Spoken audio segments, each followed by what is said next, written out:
We're here at Postal Vision 2020 and I'm really pleased to be joined by Karlijn Krol from PostNL.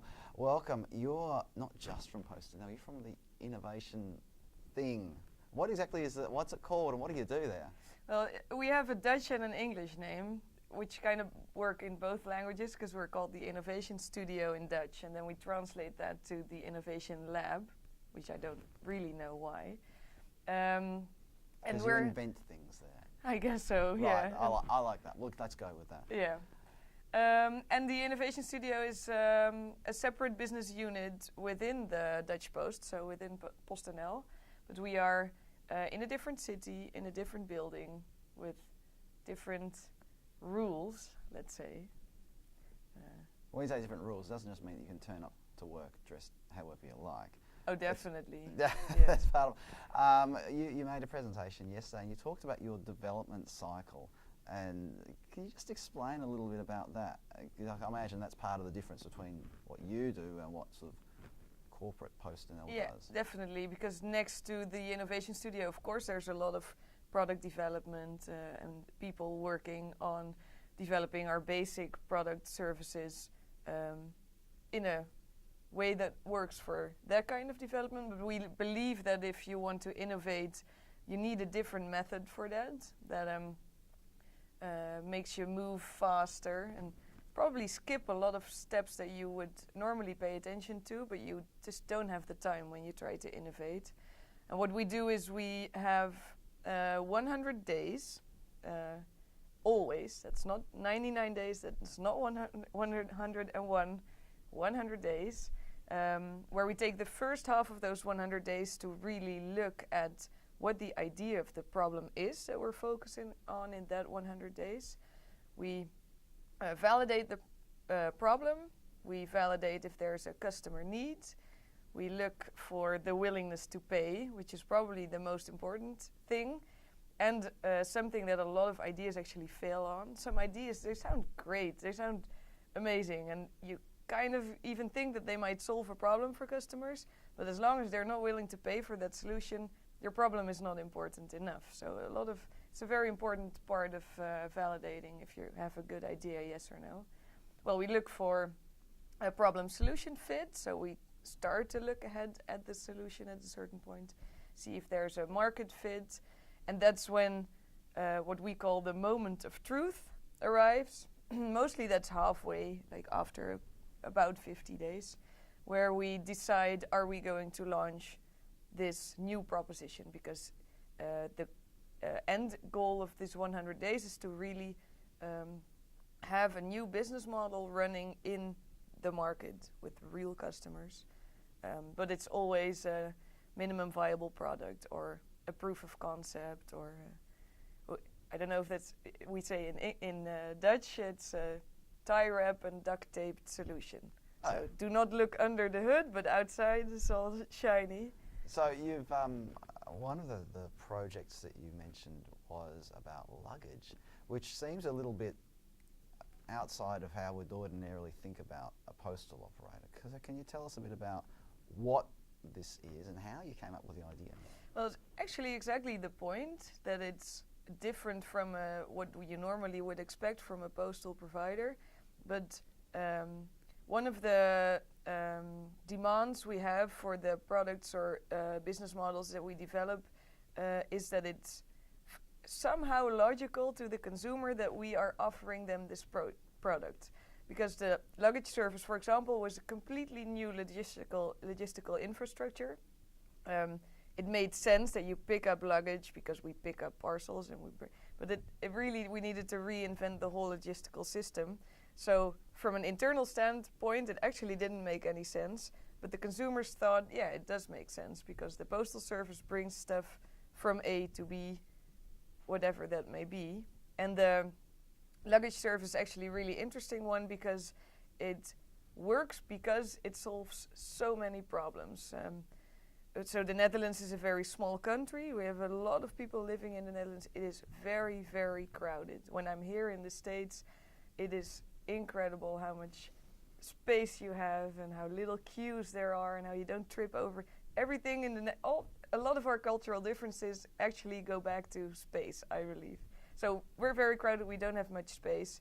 So if you want to go on holiday with your family, your 2 kids, you load up your car with 4 suitcases, which is not something that people enjoy doing while your kids are crying and they need something from their suitcase or stuff like that. Then you drive to Schiphol, you're in a traffic jam, you park your car, it costs $35 a day to park your car, so it's very expensive because there is little space, so it is expensive. So that is not a happy customer journey. Then the alternative is to take the train. We have a very good train network. However, the train operators hate that the trains to the airport are always loaded with luggage. Nobody can go in, nobody can go out. It's a big hassle. So they would love to have no suitcases in the train. And then the last problem is that the airport itself did a lot of research, of course, about the customer journey in the airport. And the lowest point in their journey is to wait to check in their bags. It is just very unpleasant moment before you go on holidays. So we thought we can fix all of those problems by just offering one solution, which is we pick up your luggage the day before you go on holiday or 3 days before, whatever you prefer. It's very safe because we seal the suitcase for you. You get a text message when we check it in, and all you have to do is fly to your location and your luggage will be on the luggage belt when you arrive. And so it's serving meeting a few needs here. I can see from the transport perspective, from the consumer perspective, from the airport perspective. And so from the post-NL perspective, is it meeting a need? Is it creating revenue? And perhaps you can also just share sort of where you've been testing it. It is not creating revenue. That is the first answer to your question. We do customer research and see what is the price point that they're willing, what is like the maximum of their willingness to pay or the minimum. We kind of pick a logical price point. I believe it's 15 euros, so let's say $12. So it's very cheap actually so because this was traditionally like a luxury thing, to have somebody, a concierge type of person, pick up your luggage from home, take it through to the airport for it to go through to its destination. Yeah. A bit of a luxury thing that us normal people wouldn't do. I never really thought about it that way. And the Dutch are very, we don't really enjoy luxury. It's a little bit of a taboo to spoil yourself too much. We're like hard workers, you do that yourself kind of people. So yeah, I don't know. I've never really thought about it that way. But the revenue part is a very interesting question because we actually don't really think about that. That's not a concern for your group? No. Our business unit doesn't make money. We find a business owner, so a very important role in the team, and we need that person to be there every day of the week, so it's not something that you do on the side, is a product owner from the business unit that will adopt the solution once it's ready. But first we test if there's a need and everything, and then the costs of the whole logistical part is so incredible, it's so high, it can never ever make money. But the point, of course, is when you scale it up, that's when you start making money. And is this being trialled, just sticking with this particular example, is it being trialled in a limited geographic area for starters?